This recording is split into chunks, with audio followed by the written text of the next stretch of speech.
आखिरी वक्त में पंडित मनोहर जी के फोन कॉल ने बदल दी अनुपमा की किस्मत। जी हां दोस्तों, अनुपमा के आने वाले धमाकेदार एपिसोड में अब एक बड़ा ट्विस्ट देखने को मिलेगा। कहानी में पंडित मनोहर का बेटा तरुण अनुपमा पर चोरी का गंभीर और झूठा आरोप लगाता है।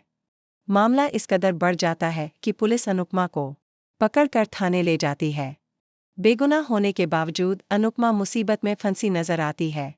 और अनुपमा के साथ तो हमेशा से ऐसा ही होता आया है। लेकिन दूसरी तरफ उसकी रूममेट्स जैस्मीन और भारती हार मानने वाली नहीं है। वे ठान लेती हैं कि वे अनुपमा को निर्दोष साबित करके ही दम लेंगी। इसी बीच अनुपमा के फोन पर हॉस्पिटल से एक कॉल आता है जो जैस्मीन उठाती है। दूसरी तरफ से डॉक्टर कहता है, पंडित जी को होश आ गया है। आपने कहा था होश में आते ही आपको खबर दें। यह सुनते ही जैस्मीन को एक जबरदस्त आइडिया आता है। अगर पंडित जी को होश आ गया है तो वे खुद बता सकते हैं कि असली सच क्या है। वे तुरंत हॉस्पिटल की ओर निकलती हैं।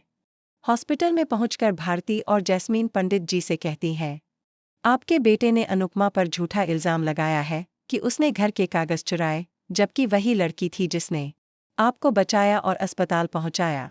हम हाथ जोड़कर विनती करते हैं, अगर हो सके तो अपने बेटे की सच्चाई बताइए, क्योंकि अनुपमा निर्दोष है। वहीं दूसरी तरफ पुलिस स्टेशन में तरुण झूठी शिकायत दर्ज करवा चुका होता है और पुलिस अनुपमा के खिलाफ कार्रवाई की तैयारी में होती है। तभी पंडित मनोहर जी का कॉल आता है और वह पुलिस से साफ कहते हैं, अनुपमा ने कोई चोरी नहीं की, वह तो मेरी मर्जी से मेरे घर गई थी। अगर कुछ हुआ है तो वह तरुण की हरकत होगी, क्योंकि वही जबरदस्ती प्रॉपर्टी बेचना चाहता था।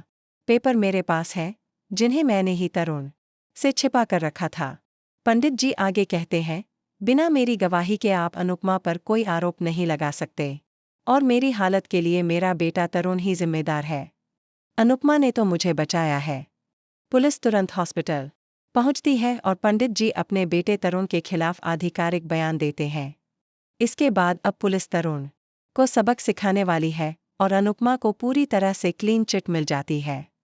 लेकिन ट्विस्ट यहीं खत्म नहीं होता। पंडित जी एक और बड़ा फैसला लेने वाले हैं। वे अपनी सारी जायदाद अनुपमा के नाम करने वाले हैं।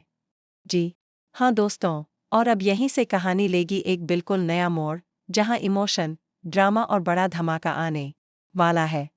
वैसे दोस्तों, आपके हिसाब से क्या पंडित मनोहर की प्रॉपर्टी अनुपमा को ही मिलनी चाहिए? यदि हाँ, तो कमेंट में यस लिखें।